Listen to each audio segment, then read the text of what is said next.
Hi, everyone, and welcome back. We are joined again by Lieutenant Colonel Daniel Davis, a 4 times combat veteran, Bronze Star Medal for Valor, and Bronze Star Medal for Service. Also, the host of the Daniel Davis Deep Dive on YouTube. So welcome back to the program. Great to be here. Thanks for having me back. I appreciate it. So I wanted to first ask you about what is happening in Ukraine at the moment, because the war has gone through many different stages as the technology is developed, and especially the drone technology.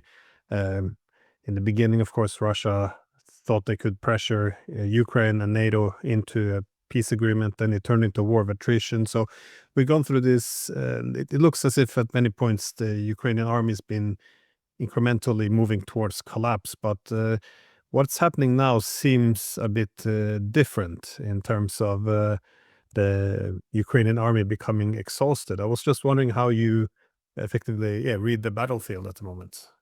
Yeah, I kind of look at it in similar vein that the mechanics of war are playing out as they just nearly have to.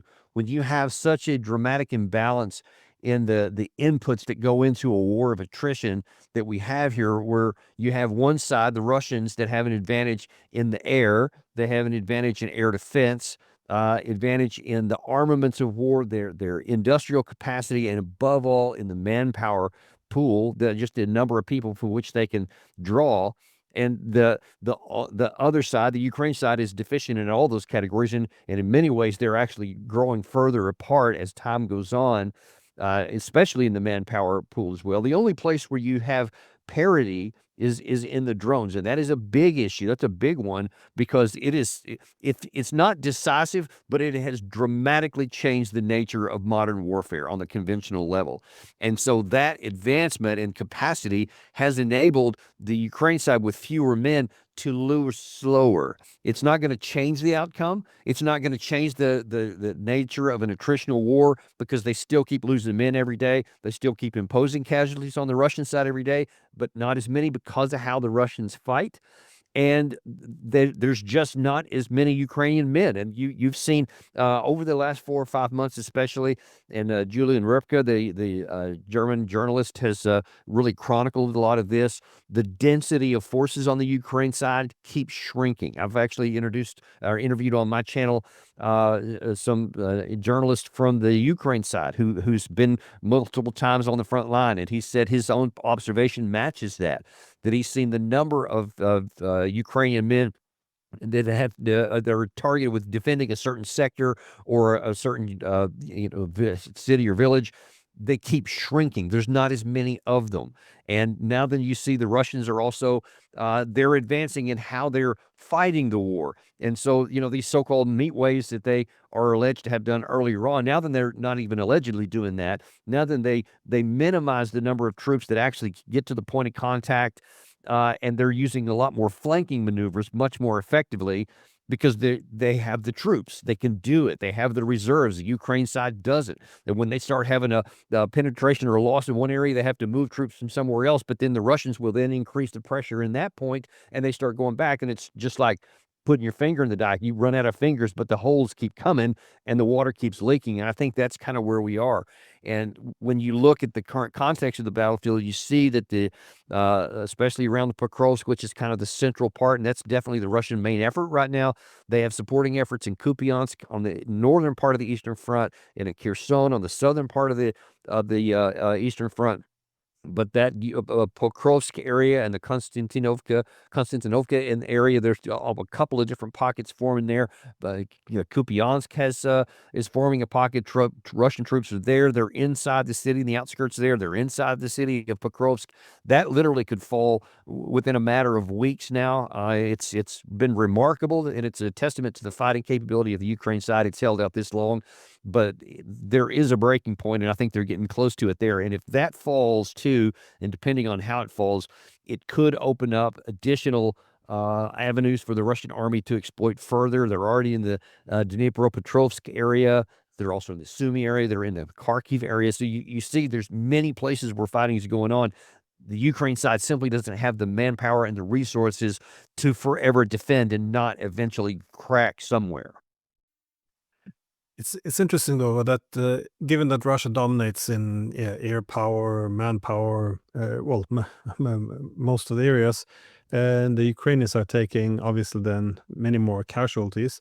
But why is it that we still see in the Western media that the Ukrainians enjoy favorable attrition rates? That is, that the Russians are losing more men than the Ukrainians, because it doesn't really make sense from any of the metrics we're looking at on the You battlefield. know, that I was actually on an X post live show with some folks that were very much pro-Ukrainian, and it's ironic because I am pro-Ukrainian people. I am all for protecting the people, and the continuation of this war is the worst thing imaginable for the people and the country of Ukraine. So I very much care much more about the Ukraine side than I do about the Russian side.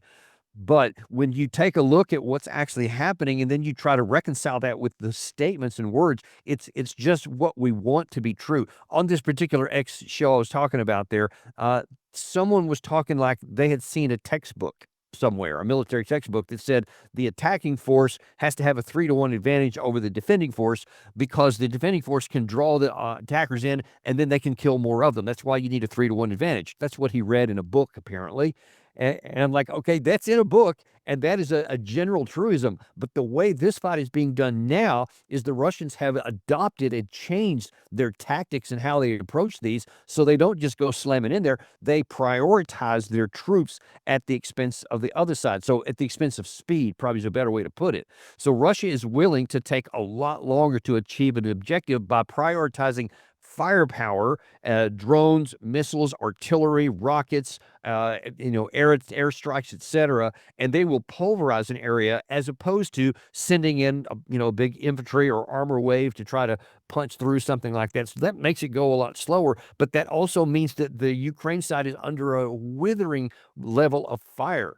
And the idea that the side that's under the massive fire bombardment and the disparity is going to suffer less casualties than the guys who are taking it slow and easy, it just doesn't stand up. But most people in the West don't care about what the reality is. They only care about what the narrative is. And so it keeps people supporting the war because nobody's paying attention to this. Not many regular Americans or regular Europeans are doing the detailed analysis that I'm talking about right here. They just hear the narratives that's spoken by these so-called experts, and they see four-star generals or members of parliament or leaders of different countries, and they say these statements and they just take them at face value because that I want to. If anything that makes it sound like it's worse for Russia is good for most in the West. And so these leaders exploit that and they move on. Problem is, you can only keep that up so long because the actual realities on the battlefield will eventually play out. And at some point, spin and truth are going to clash, and truth will win out 100% of the time. You can't spin the realities. At some point, truth wins out. Yeah, this is the strange part for me throughout this war. That is that the people calling themselves the pro-Ukrainians are the one who supported the regime change in Kiev. They supported the NATO expansion. They opposed the implementation of the Minsk agreement. They opposed offering Russia security guarantees in 21 when when they knew that the consequence will be a Russian invasion. They pretend the Ukrainian casualty numbers are low. They ignore the Ukrainians who are snatched off the street and sent to the front line very much unprepared. And again, they're just advocating for anything that keeps the war going as opposed to accepting compromise, especially given that the war is being lost. And it's just strange to me that these people are the ones who have been able to monopolize on the so-called pro-Ukrainian position, and anyone else would be, pro-Russian, anti-Ukrainian. It's a very Right. strange way they're dominating the narrative, though. But When you put it all together like that too, it's like really a powerful punch to show all of those things you mentioned are counterproductive for the Ukraine people, country, land, and cities. It puzzles me why you keep going this long. We're talking 3.5 years now, and too many people still don't get it. And that's really sad to me. Well, Trump is now, as he says, angry with Putin. He says Putin is giving him a lot of BS, and the deadlines have changed again. It's down to 10 days now. I'm not sure how many days are left, but what August 9th is the 10th day. August 9th. Okay, so Yeah, what Trump will said. happen then on August 9, in your opinion? Well, what Trump has said is it's going to be sanctions. Now, whether there's additional things, we'll wait and see. But the Blumenthal and the Lindsey Graham sanctions package, which Blumenthal is advocating since it's still vehemently, said it needs to be a 500% tariff on anybody who does business with Russia, not a 100%, which by itself is kind of silly. There's not much chance that would actually work. That would actually compel any change in the secondary sanctions with specifically China, India, Brazil, number of others who you get Russian petroleum products, as well as a bunch in Europe who still get them. So one wonders, will Trump say, okay, I'm not going to sanction any of the people in Europe, so we'll let them pass. They can keep buying Russian petroleum, but Indians, yeah, we're going to sanction them, and then Brazilians, yeah, we're going to go after them. That's not going to play well in India. If you actually put sanctions on them because they're buying Russian oil and you don't put it on Europeans who are also buying Russian oil, you can see, well, that's going to cause a severe backlash and could cause India to say, we're gonna move out of your orbit and we're going to move more closely into the Russia or the BRICS or the Chinese orbit. There's lots of reasons why they may not want to do that too. They appear to want their own political and economic independence to be freelance actors, to do whatever they think is in their national interest, but they don't want to be compelled to go into just the American orbit, and I doubt that they will. So the question is, what is going to happen with that? What I suspect is going to actually happen is Trump will level a new package of sanctions on Russia, which Russia will just go, okay, we're pretty much made ourselves sanctions proof. Maybe it'll hurt a little bit, but I mean, Russia has made themselves effectively sanctions proof when 18 packages from the West since this war started haven't compelled any kind of a change in reaction. So it's absurd to think that another one is going to do something when the others haven't. And to try and do these reciprocal sanctions or secondary sanctions, they call them, on these other countries to coerce them into taking actions antithetical to their national interests that would benefit us, that's just not going to happen. It's been very unrealistic and could harm us even more. I mean, I think you can make a pretty strong case that the 18 rounds of sanctions have hurt Western Europe more than they've hurt Russia. And trying this would just exacerbate that. So what I suspect is that basically this is going to serve as the last chance that Trump had to reach any kind of diplomatic outcome of this, because he will have played his last cards. And I can't even imagine that he would play these cards that has no effect. Russia doesn't change on the battlefield or in the air. They continue on with these almost now daily hundreds of drone and missile strikes that keep getting through. All this stuff I just described on the battlefield, none of those things will change. And then what's Trump going to do? He has no more cards to play. And so now he's just left himself as, well, then the war will just continue on. Newt Gingrich, yesterday on Fox News, he speculated that Trump may then also increase dramatically, in his words, the amount of ammunition and weapons that we give to Ukraine. Here's the problem. We don't have a dramatic amount to give. It's by many credible resources that the Pentagon is already alarmed because we're below right now the minimum threshold of ammunition stockpiles that we need for our own national security. So unless you want to deplete those even further and then leave our national security at risk should we get into a war, God forbid, with Russia or China, I mean, we'll have screwed ourselves before it even gets to it. And I just don't think that Trump would do that, because that wouldn't make any difference anyway. We've already tried everything in the world, so it won't make a difference. Newt Gingrich is wrong, even on that point there too. So bottom line, I guess the general answer to your question is the war will just continue on, and Russia will continue to methodically destroy Ukraine and kill their troops until at some point the line just breaks. And I think you have a dramatic roll up of the line somewhere. I think that could happen at any time. It could also drag out many more months, maybe the end of the year. I don't know. There's too many variables that I can't predict that I don't have access to, but it's all bad for Ukraine. It's yeah, I'm wondering if Trump understands Russia though, because he switched now from talking about NATO expansion to suddenly speaking about European peacekeepers in Ukraine to supervise a ceasefire. Do you think?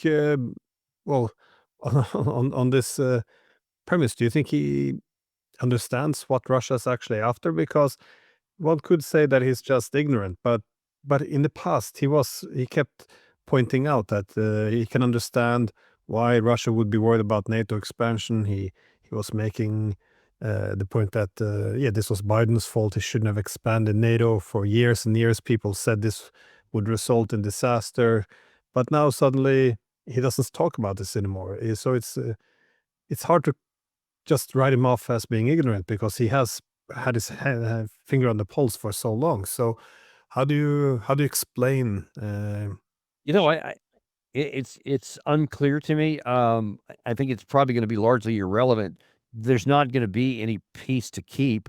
I mean, the only conditions that will allow a diplomatic end to this war, to where the war could literally stop overnight, is if the Ukraine side capitulates to all the political requirements of Russia, which are draconian. There's no question about that. It's virtually impossible for Ukraine to do it, though they should. The only reason we're in this position now is because we have refused, as you pointed out earlier in this episode here, we had many diplomatic off ramps over the years, both before the war started to prevent it, as well as many going on through it, and we have rejected them all. This is the cost for having failed to prevent the war from coming on or take any of these other diplomatic off ramps. The most recent one was June of 2024. And then now the one we're currently in right now. Every time we have said no to the off ramp and kept going, the conditions got worse. And so that's where we are now. These draconian positions, negotiating positions that Russia would stop the fighting if they get, are going to be far worse if we keep going. And until Russia finally just says, all right, we're not even worried about a negotiation anymore. We're merely going to conquer on the ground what we think we need to ensure our security against the entire Western world. And however they choose to define that, that's what's left. And then there won't be any terms. They'll just be, this is what you get from what we haven't destroyed, etc. So it's going to get worse, and so I don't think that there's going to be any kind of a negotiated settlement. I think we've lost a chance for that, and I think that it'll be sealed on August the 9th whenever Trump does whatever he's going to do in response to his 10-day deadlines expiring. Yeah, Trump makes the point that he has nice conversations with Putin, but then the night comes and the missiles fly. But if I can understand him position in Moscow if Trump only presents the idea of an unconditional ceasefire without addressing the root causes. Again, the reason why Russia invaded to begin with, which was to restore Ukraine's neutrality, they would probably not have much faith anymore in the negotiations and thus seek a Yeah, and I solution. find that really, really odd by President Trump to talk, because he keeps saying, 4 or 5 times we thought we had a deal, and Putin talks to me nice in the morning, and then there's missiles flying at night. And when you look at the readout of what both sides have said about those calls, the most recent one I think was on July the 3rd, if I'm not mistaken. Uh, the Russians were always polite. Sergei Lavrov says that we're professional, we're diplomatic, and we're not going to engage in all this hyperbole and all this other stuff. But we're also very adamant on these are the conditions. So there's no evidence that Putin has ever said anything other than we'll stop fighting if these conditions are met. And when those conditions aren't met, he does what he said. He just keeps fighting. So I don't know why anyone would think they had a deal unless Trump on the phone agreed to the terms that Russia said and then didn't follow through. That's the only thing that would make any sense, which would be weird in a different way. But there's no possibility, in my view, where Putin gave Trump any indication to think that he was going to give Trump something he wanted short of those addressing the root causes that you mentioned. And so I don't know why Trump keeps being surprised when his requirement for a 30-day unconditional ceasefire, which would only help the weaker side, isn't accepted by the stronger side. I mean, it's irrational, and yet that's just what we have. So it's hard to make sense out of all that. Yeah, especially at the final stages of the war, you see the collapse intensifying, and this is the point to go to the Russians and ask them to capitulate. And effectively, if they end the conflict or drop the main objective of no NATO expansion and then accept new European peacekeepers, as we'll call them, in Ukraine, which would be a stepping stone to NATO, it's a weird time to ask for Russia to capitulate after 3 years of war. Um, but how is Russia reacting to this, though? There's well, the latest is the 1 day, because they have gotten some different timelines. The war was going to end in 24 hours. We ended up with 100 days. Then it was 10 to 12 days. So how are they reading this? Are they responding to the? Well, first it was before I was gonna Trump was gonna enter office, then it was 24 hours, then it was 100 days, then it was a few days, not weeks, but a few days, and then it was, well, a couple of weeks, and then it was, okay, 50 days, and then now it's 10. So, yeah, it's a lot, and none of them have mattered. None of them have meant anything. There's many times where Trump has threatened all kinds of things and never followed through with them, and then just changed the timeline. So, I think that now, to answer your question directly, Russia just looks at these and they just go, "Yeah, whatever he said." They don't pay any attention to it. They can't put any faith in anything Trump says or any trust in it.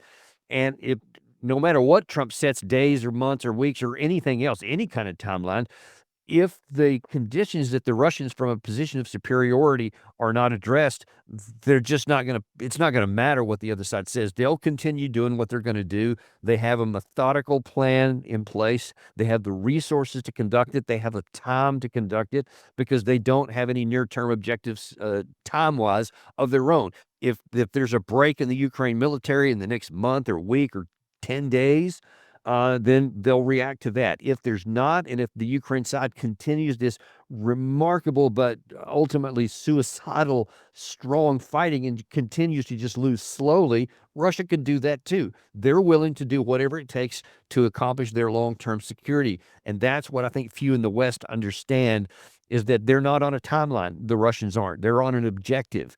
And if it's done quicker, medium, or slow, it apparently doesn't matter to the Russians. They have the plan and the resources to conduct them all. It might speed up soon, though. You mentioned earlier these cities from Pokrovsk, Konstantinivka, Chasiv Yar, and Kupiansk.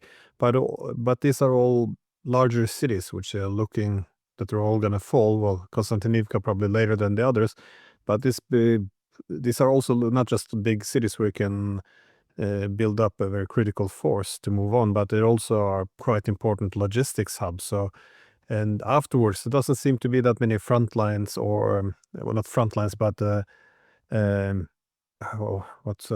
fortified defensive lines left before the There Dnieper. there are, I mean, you can make some. There are, I mean, Seversk, is another one that's not far. Liman can potentially be fortified harder. And you look, and there's a number of geographic locations, river lines, et cetera. There's plenty of places you could defend from. So they can do it uh, if they have the resources to build those and the manpower to man them. One of the problems that was identified, I think it might have been Julian Rurka just a couple of days ago, actually said some of these fortifications where they actually had them built, they didn't have enough manpower to operate them. So the Russians just walked into them, basically, because the Ukraine side didn't have enough to man the fortifications it had. So we keep getting to that manpower issue. That's the real, I think, fulcrum of the whole deal is how long will the manpower on the Ukraine side last? Not whether there's enough fortifications or other cities to fall back to, et cetera, but how long do they maintain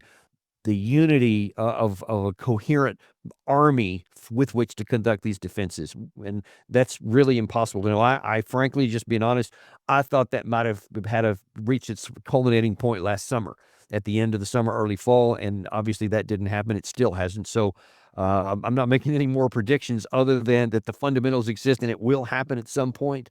We just don't know what that point's going to be. Yeah, no, I also thought Ukraine would have been exhausted long time ago, but well, they're persistent fighters. You have to give them this. This my last question is more about the the possibility of this deadline expiring and the United States actually engaging in some form of direct military actions against Russia. I ask because Lindsey Graham, he was making these statements that quite reckless, one could add, but he seems to be pushing for escalation. That if Putin wants to know what happens after day 10, or back when it was 50 days, he said you should look towards the Ayatollahs, so suggesting that America would bomb them perhaps. But there's also been this more aggressive rhetoric from Dmitry Medvedev as well, the former Russian president, warning Trump against threatening Russia, that this would be a direct war between the US and Russia. And Trump already responded that he should be careful. And, so it's, it would be a great irony given that this wasn't supposed to be Trump's war and he was going to end it in one day. But he's taking more and more ownership. Do you think it's a possibility that this could result in a direct conflict? It's always possible. That's been my number one concern from day one of this war.